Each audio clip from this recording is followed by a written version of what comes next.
작가들이 미술 활동 또는 작품 활동을 할 때 네.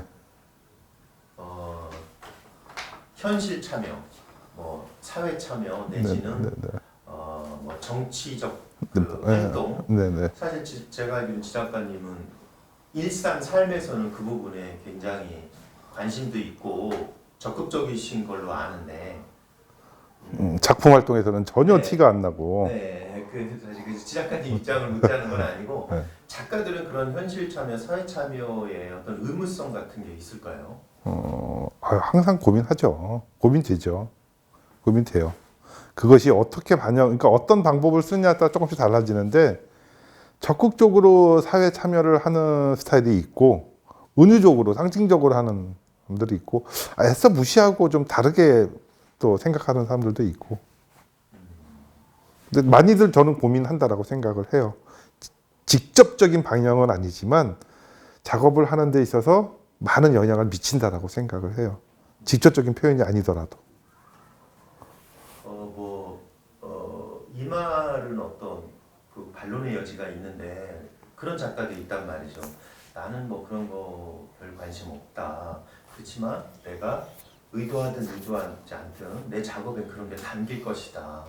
뭐 이렇게 얘기를 하는 경우도 있단 말이에요. 스며들 수도 있죠, 조금은. 네. 네. 근데 만약에 적극적으로 그런 걸 하는 작가가 야, 너 그거 네 합리화야.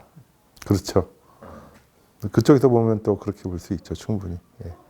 옛날 같았으면은 무슨 뭐 이데올로기 문제처럼 이렇게 접근할 수가 있는데 요즘에는 나이 때문에 그런지 그런 얘기는 별로 없는 것 같아요. 젊은 시절에는 그런 진영 논리라든가 이데올로기라든가 이런 것들이 굉장히 강렬하게 다가왔다면 지금은 별로 그렇게 영향 미치지는 않는 것 같아요.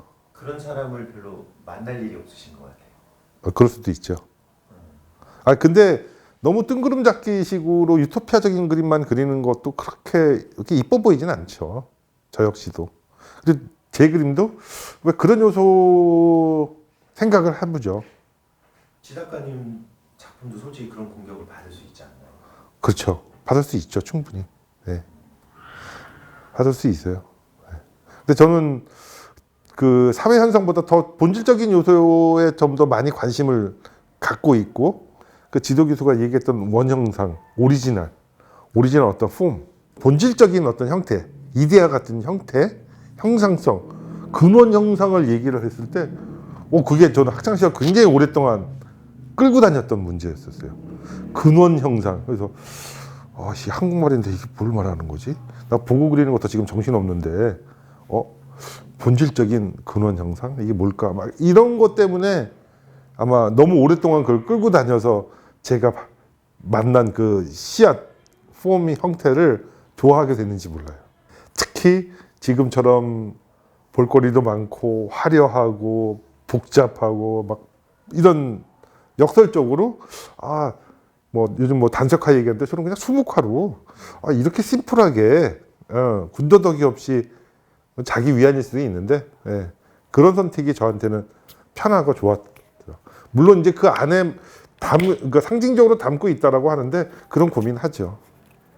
지 작가님의 현재 말씀이나 이렇게 해온 걸로 봐서는 앞으로 작품 활동이 작업이 그 어떤 막 현실의 구체적인 참여나 이런 거는 별로 그렇게 많지는 않죠. 굉장히 상징적이고 은유적이고 안 하는 거죠. 그죠? 제 페이스북 활동이나 이런 걸 보면 거기에 비하면은 미술에서 고급 미술과 저급 미술이 존재할까요? 저는 제 개인적으로는 무의미하다고 봐요. 무의미하다고 보세요. 네. 물론 제 개인적인 취향으로서는 있어요. 분명히 괜찮은 것부터 해서 저급한 수준 뭐 이런 것들이 있는데 좀 더 넓은 시각으로 보면 그거 별로 그렇게 중요하지 않은 요소 같아요. 없다는 얘기인지 있다는 얘기인지. 있는데 중요하지 않아요. 있다. 예, 있어요. 있지만 중요하지 않아요. 현대는. 그럼 있다는 얘기는 매우 뭐 미술적, 미학적 입장의 얘기고 중요하지 않다라는 건 어떤 사회적, 윤리적인 얘기 아닌가요? 아니요. 꼭 사회적인 건 아닌데. 그렇게 중요하지 않다라는 건데 말 그대로. 없든 아니라 있긴 있는데 그걸 그렇게 굳이 뭐 이거는 뭐 퀄리티가 높아, 이거는 뭐 수준이 낮아, 뭐 이렇게 할 필요가 없을 만큼 요즘은 뭐 워낙 말도 안 되는 그림도 많으니까. 예를 들어서 뭐 고전주의 시기에 그렸던 그림이라면 낄 수도 없는 그런 막 말도 안 되는 것들이 현대미술이라는 이름으로 막 나오듯이, 퀄리티를 얘기한다면 물론 고급 저급이 있지만 지금으로서는 그것 자체가 별로 그렇게 중요하지 않은 시대가 되지 않았나 생각이 든다라는 거죠. 사회적인 현상? 뭐 그렇게 볼 수도 있는 것 같은데요. 미학적으로는 있지만 사회적인 것 때문에 그런 것이 크게 중요하지 않다. 뭐 이렇게 그렇게 볼 수도 있는.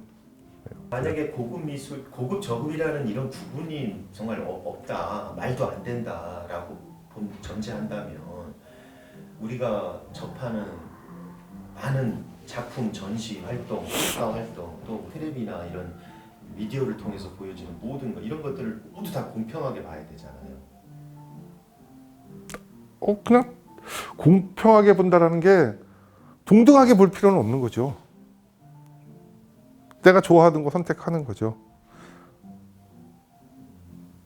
뭐 짜장이냐 짬뽕이냐 뭐 그런 거 정도 아닐까요? 그러면 이 고급 저급은 결국 그냥 개인의 취향이나 선택 문제나 거기에 그것이 개입되면서 그게 와야 될 수 있다라는 거죠. 그럼 여전히 지 작가님은 그 두 개를 그냥 약간 반반 좀 운영하는 입장 같아요. 아니요. 80대 20 또는 뭐 90대 10 정도 되지 않나요? 그 고급 저급 같은 요소는 있긴 있지만 그것은 말 그대로 미학적이고 그런 건데 사회적으로는 선택의 문제니까 이게 크게 중요시되지 않는다. 저도 개인적으로는 따지죠. 말을 안 할 뿐이지. 레벨이 낮네. 유치해. 저거는 정말 대단한데? 그 잘 팔리고 안 팔리고를 떠나서 그냥 그림을 봤을 때 그건 뭐 어떻게 보면 취향일 수도 있죠. 조금 더 공격적이지만 사실은 네. 대답은 조금 더 쉬운 거를 바꿔서 질문을 네네. 하는데요. 그러면 지 작가님 작품은 고급 미술에 속하나요? 그러려고 노력하는 것 같아요. 속으로. 겉으로 드러나는 게 아니라. 그러려고 노력한다는 건 그냥 그쪽이라고 보시는 것 같아요. 그런 건가요? 네, 아무튼 그런 것 같아요. 그런 것이 별로 없고 약하지만 어쨌든 완전 부정은 아니니까. 근데 거기에서는 높은 지향점을 쫓는 것 같아요. 무슨 덩어리죠. 무슨 덩어리예요. 겁나 안 팔리면서 알아주지도 않는데 혼자 막 고고한 척하고. 아니 안 팔리는 게 그 훈장이 될 수도 있는 게. 저는 그렇게 생각하죠. 저는 그렇게 생각을 하는데 집사람은 되게 못마땅해하죠.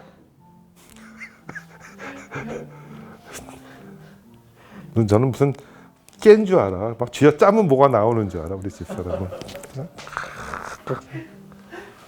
미안하긴 해요.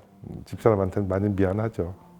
당신은 팔리려는 작업과 그렇지 않은 작업이 구분이 됩니까? 이렇게 질문을 한다면 쉽지는 않죠, 사실은. 쉽지는 않죠.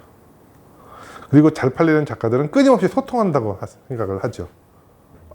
시장의 반응이 좋다.